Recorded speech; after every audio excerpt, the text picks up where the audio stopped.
Hey, good evening, everyone, and welcome to the Bookosmia room here on Backstage. Bookosmia, as you know, is a platform for youngsters under 17s.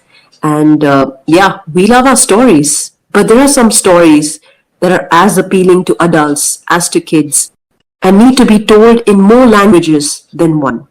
तो आओ सुनो कहानी कहानियों की यह series में जिसमें वसुंधरा और वैलेंटीना हमको एवरग्रीन आपकी पसंदीदा क्लासिक्स को हिंदी में सुनाएंगे। तो चलिए शुरू करते हैं। ला ला ला ला ला ला ला ला।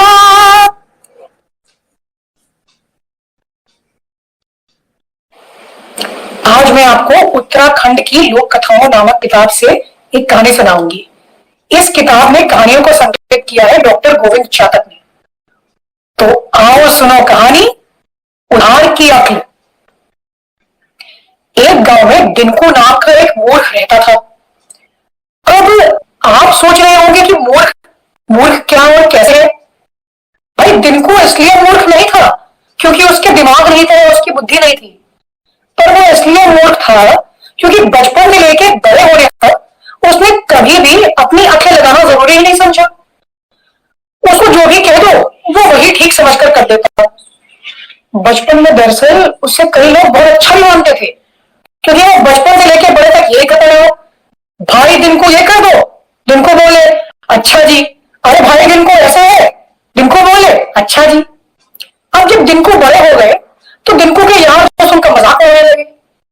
दिनको की शादी भी नहीं हो पा रही थी। दिनको बड़े दुखी थे, उनके सभी दोस्तों का तो ब्याह हो गया, तब दिनको अभी भी कुंवारे। दिनको की माँ का भी बड़ी दुखी थी कि भैया हमारे बेटे का ब्याह नहीं हो पाया, करती भी तो क्या।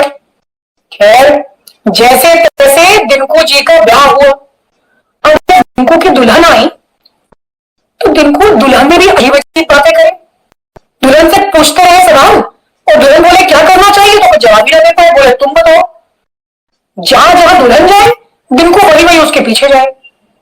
दुल्हन ये सब से इतना तंग आ गई कि वो घर छोड़कर ससुराल छोड़कर मायके लौट आई।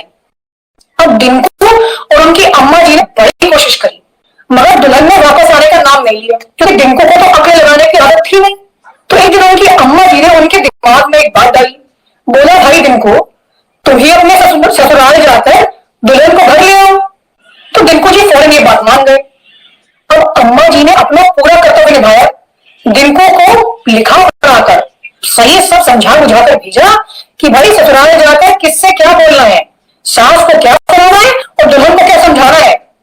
दिनको जी ने सारी बात की गांठ बांधी और अम्मा का दिया हुआ झोला जिसमें कि खाना रखा था रास्ते के लिए वो लेकर निकल पड़े सफर अपने ससुराल। दिनको ससुराल के लिए निकले। वहां उनको पता चला कि रास्ता तो बहुत लंबा है। अब ये बात उन दिनों की है जब इंसान पैदल ही सफर किया करता था।